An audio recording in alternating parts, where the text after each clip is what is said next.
welcome back already. Welcome back, everyone. We are at the deep dive stage, and we are going on to the second speaker for today. I'd like to ask you, how many of you here in the audience go vintage shopping? Are you? Yeah. Well, you're at the right place, right? Almost 50% of the audience here. Well, me too. And then you probably know of Vinted, because they're also a very big market leader in this space. Vinted was started in 2008 in Lithuania, and 11 years later, they were the first unicorn of the country, and currently they're present in over 16 different countries. What I've also noticed is that Vinted has 4.8 rating on the App Store with over 400,000 users. That is a sign of a strong brand, right? And to tell us more about this from Vinted's side, from the evolution of being a popular platform to being a meaningful brand, is Marianne Gybels. Marianne Gybels, everyone.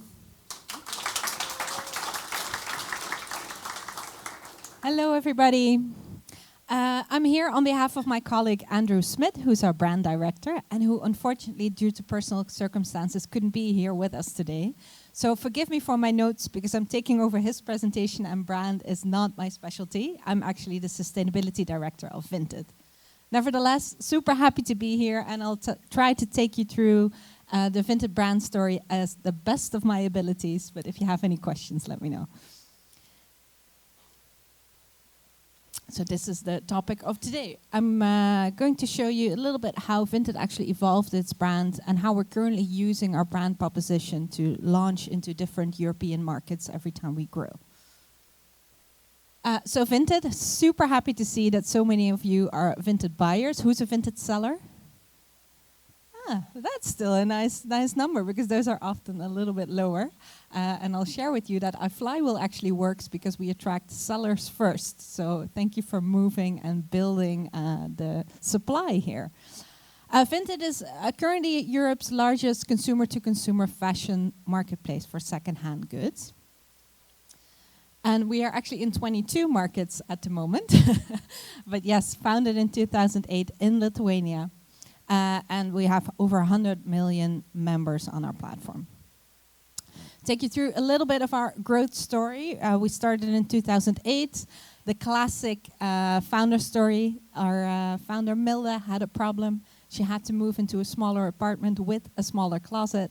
Half of her clothes needed to be somewhere else, and she didn't want to put them to waste because they were perfectly good items. She met Justas at a party, brilliant developer. Together they developed an app, and Vinted was born. Sounds simple. But the early days weren't as simple as most of you probably know, as the early startup. But what for us really was a tipping point as soon as we launched into France. France is, as you know, a very favorable market for fashion, and secondhand was already quite well adapted into culture. So that was 2013. I have to say, in most of the countries, the observations around secondhand fashion was that it's either vintage and very expensive, so the Dior's and the Gucci's of the world, or it smells like your grandma. That was a bit of the option that you had. And Vinted was meeting that exact middle. And France accepted that super fast. We started to grow there. France is still our leading market to date. The unicorn milestone actually came in 2019, thanks to our French members, the first Lithuanian unicorn. And then in 2022, we were at a scale where we actually started to launch separately outside of our marketplace, our shipping business. So we're now taking care of our own deliveries, not for all routes, but for most of the routes in France, trying to take that under control so we can actually lower costs, but also have more control over the emissions and actually live up to our sustainable promise a little bit better. And then in 2023, we actually started our first verification service, so give you the ability to actually verify items over €100 to make sure that they are real and not fake. It's our mission, and it's always been our mission from the start, to make secondhand first choice worldwide. And we've always spent time on actually deep diving into our brand and making sure that we get that right from the start. I know a lot of startups actually don't look at that because in the beginning you're busy with cost and growth, and that's the brand is an afterthought or will come later. But it is super important to get some thoughts in on that from the start, because if you know who you are, who you want to reach, and what is right for you, then it's also easier to make those fast decisions. And we've been able to do that from the start. Every time we launched a new market, we went in television commercials first, very big investment, but it actually played out for us quite well. And why was that the case? We build our brands around 3 critical truths. So understanding who we are and what is true for us helped us really position ourselves and make us stand out from any competition. So our 3 critical truths are built around culture, are built around our community, and are built around our product. So the first truth is, and that might be something that you won't expect, it's not sustainability is key here, but actually culture is driven by economic forces. Although as a sustainability director, I would love to say that everybody comes to Vinted because they want to adopt a more sustainable lifestyle, because they're very conscious about their shopping. That is not the case. The biggest driver is price, and price matters. People want to get good value, good choice, good convenience, and one platform. And why is that the case? Because that is currently the world that we're operating in. That is true for Vinted, but that is also true for the fashion industry overall.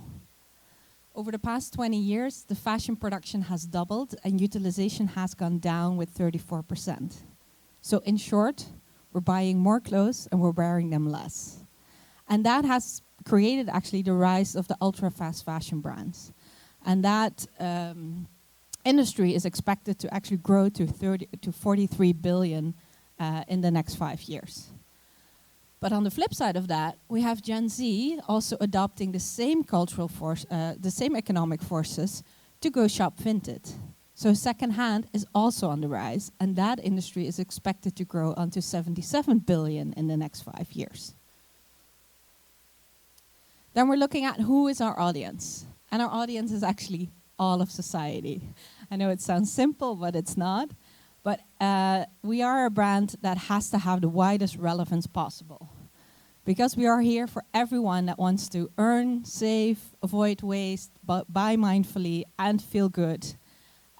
So we have to find what actually unites these users and what is the need that they all have that we can tap into with our brand.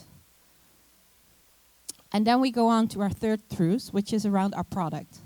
Our product, as you know it, is very functional and pragmatic.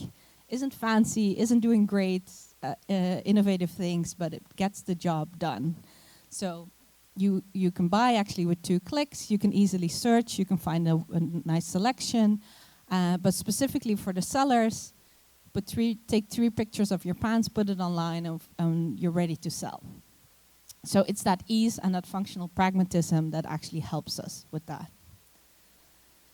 And you will also find that back in Vinted's flywheel. So why is Vinted successful? That's always the $1 million question. Is that we focus on that ease of use as the first thing. The ease of use to actually create value and with that bring the broadest choice to our members. And this is super important because as you know, we are competing with ultra-fast fashion brands here. You have your red dress or white skirt with 2 clicks delivered at your doorstep. We need to be able to compete with that. So what we do when we launch a market, we always attract sellers first. Because it is important that we build that broadest selection and that broad choice. You want to buy a red pair of jeans. You don't care if it's secondhand or new, but if you go secondhand first, you need to be able to find what you're looking for. It needs to be your size. It needs to be the brands that you like. It needs to be the right fit. We don't have a massive supply or stock where we can say we have 50 million of those brands in store and go figure it out. So we need to be able to show you the right item at the right time. So selection is really key for us. So what we do is we really make sure that it's super easy to sell, that there's no seller fees, that can be super fast. Then we build that broadest selection and a broad choice. And then we do that for a very competitive price. So you come in a low price to actually buy, but you also gain some money when you sell. And that is actually the flywheel of Vinted. So it all starts with that building that massive amount of supply. You also see when we launch a new European market, we connect it to the most relevant markets across Europe. So the fact that you get a t-shirt from France is actually to make sure that you can find what you're looking for and that you continue to buy secondhand instead of new. And that is important because the only way that secondhand can actually make a difference here if we can build positive consumption at scale. We did a study to actually calculate how many emissions are avoided by buying secondhand, but those avoided emissions are, of course, theoretical emissions.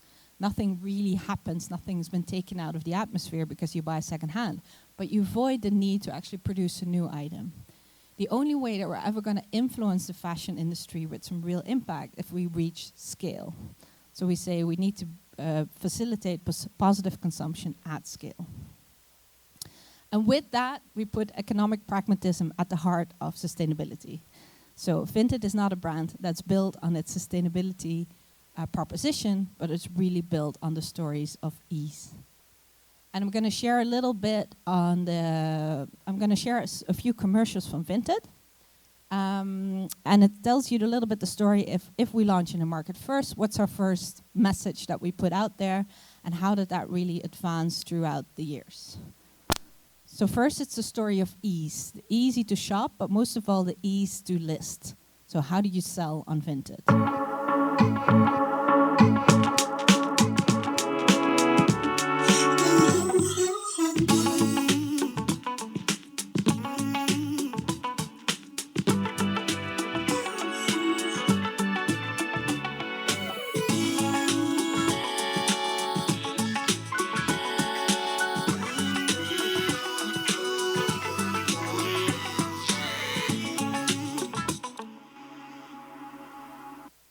Here you see this is the very don't wear it, sell it message. That's the only message that we have when we enter a market.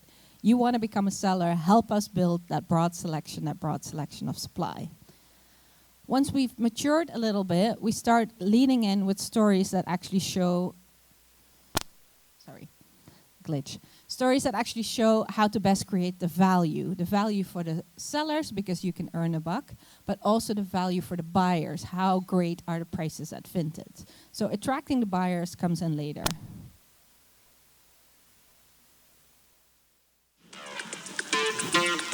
We all deserve a little extra. The kind of extra you get when you shop amazing pre-loved deals on Vinted. You can find a cool update to your everyday style. Or an adorable upgrade for her living room debut. Save a little extra, be a little extra. Shop loads of unique second-hand styles on Vinted. So now you see the buyer understands that they can shop. We all deserve a little... Now you see that the buyer really understands that they can shop with a click of a button, good prices, come and find that selection on Vinted. But then we'll also show you that you have a good choice, that we have a widest choice of members in our community. And this is our latest campaign, actually.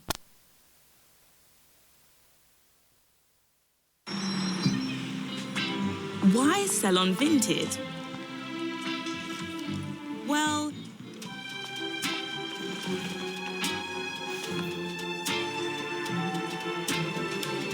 we all own a lot of clothes.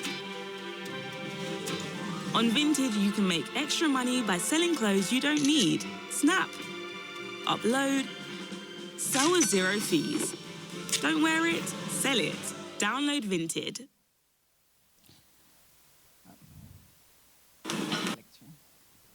So here you see we slowly start to weave in also a little bit of a touch of how many clothes you actually need, what are your clothes doing in the back of your closet, and how many clothes do you actually need to buy. But still with the message, don't wear it, sell it on Vinted. Going in that ease and that pragmatism. And then after that, we can start to lean into the real deeper stories about the positive consumption at scale. Why are you doing this, and what are you contributing to society when you shop at Vinted?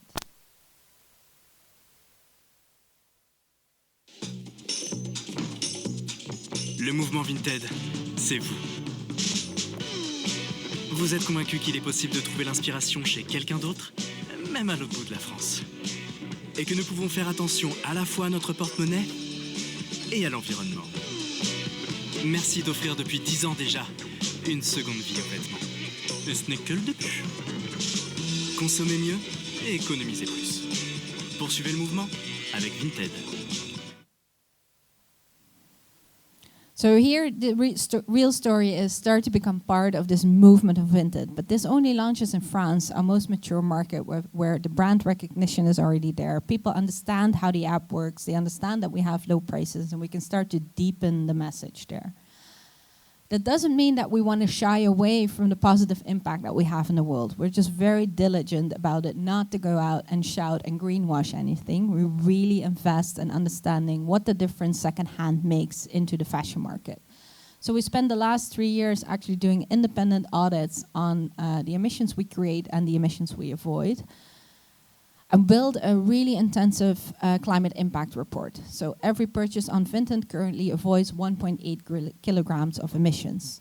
What we do is we actually look at how many people buy secondhand in replacement of new, what would have been the production emissions of that garment, and how many emissions is Vinted creating itself. That is a formula that is then done for across the platform on all items that we sell. And that is our climate impact report that we release biannually.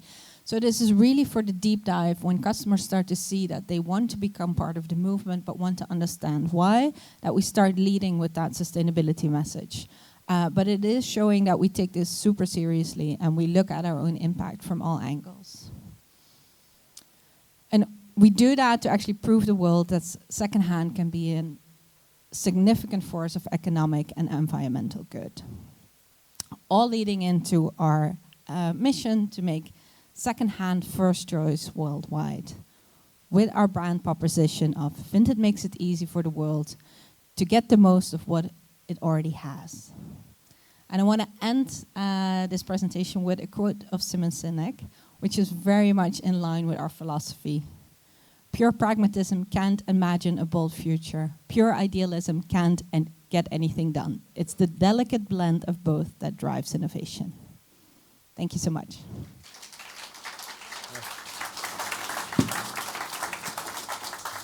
Thank you, Marianne. Well, that's a great presentation, but as a moderator, I'm impressed. You could show 5 videos, do the whole presentation, and still finish within the allotted time slot. Right? And we still have also time left for questions over here, audience. Anybody would like to go to the first question? Yes, please, sir. Could you also tell your name, one line of what you do? My name is Jeroen Beemster from the Rabobank, and Christian. It's when you look at commercials, I see a lot of women, and I saw shortly how that often men are involved. But how are you going to seduce men to go on this app? That's a really good question. That's a puzzle we still need to solve, because the men's category is far below the women's category, and it's because men don't list. So what you didn't see, and I didn't play that one, we have specific ads also targeted towards men, but our men's category really needs to expand. And that is because men have completely different shopping behaviors than women. It's also because of the sellers, as the women in the room probably recognize, and I'm sorry to put you all in the same bucket here, there's a lot of items in our closet that we don't wear. Men tend to have different habits and just wear it to the bone. Exactly. So our men categories is growing slower. Nevertheless, what we also see is that we can start to lean into that conscious behavior a little bit more, because they are more mindfully when they shop. So it has quite a different proposition than in general the women. But yeah, we grow on women and we try to attract men as much as possible. All right, thank you.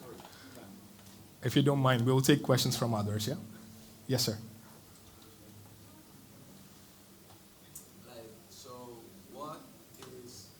How did Vinted actually break the barrier within marketing and its place of origin? Do you know that? So the question is, how did Vinted break the barriers and its origin in terms of marketing? It actually did it until France started to lift off. So we were quite successful in Lithuania, but that market didn't start to grow until we actually were able to connect it to the wide supply that France then had to offer. So that's why I said this tipping point of the French market was really key to all markets, because as soon as France started to grow, our selection and supply started to grow, and then hello, does it still work? Vincent, can you fix this mic, please?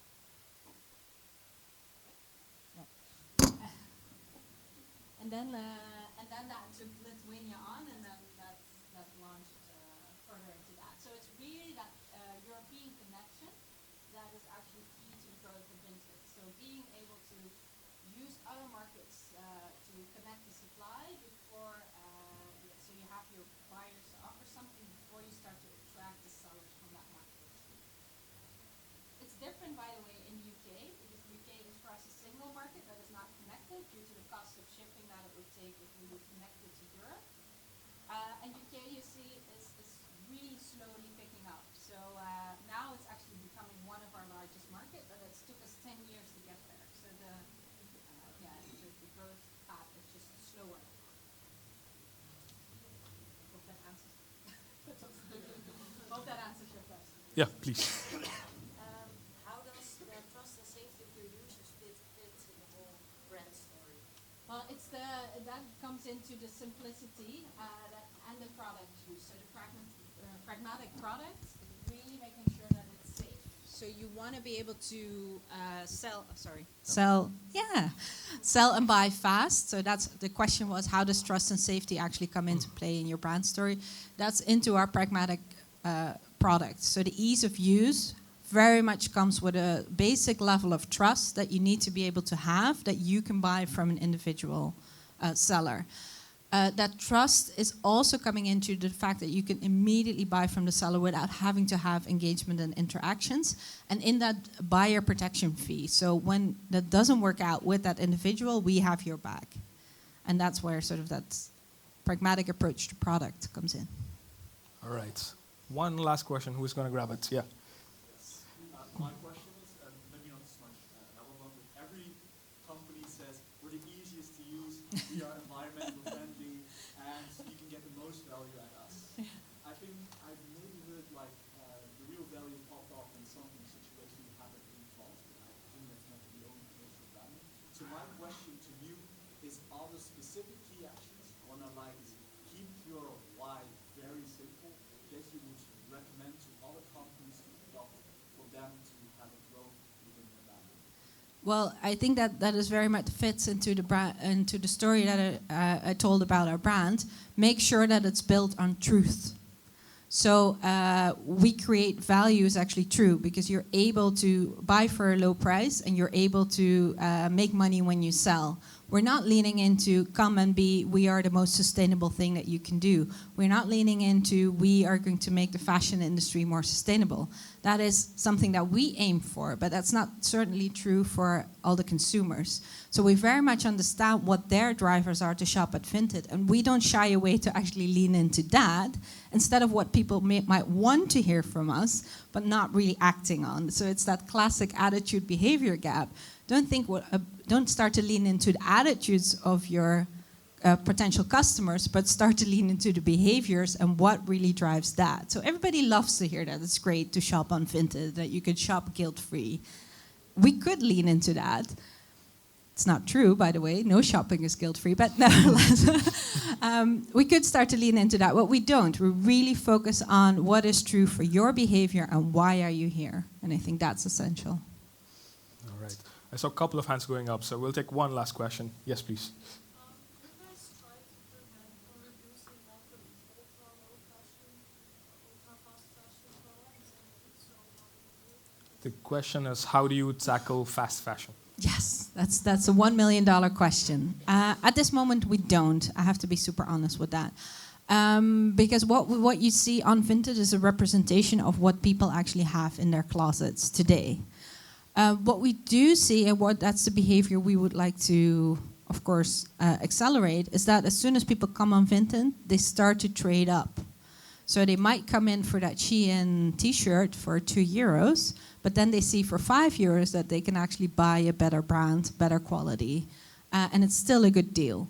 So we see that our consumers and our buyers start to lean in and sort of trading up, buying better quality if they're longer on that on the platform. We hope that with that we start to see a need or a trend that we can actually phase out the ultra fast fashion supply. But we've had many discussions about this because, for example, Vestiaire, who is a Vinted competitor, actually banned fast fashion from their website, but they are very much leaning into high-value fashion, so it very much fits their strategy. We say we're here for everyone, so everything that you have in your closet, we are willing to sell. As soon as we step away from that, then the question is, what is going to happen with that ultra-fast fashion that was only worn once? So for now, we say we're in the business of lengthening every item that is in your closet, and we do that. We hope to minimize the impact of ultra-fast fashion, but I'm very much with you that over time, I would love to see changes over that, and it's very much in my sustainability strategy to do that. Well, that was a great question for the sustainability director, right? All right, here's a small gift. I think you're very familiar with it. Yes, thanks so Well, much. Marianne Gybels, everyone.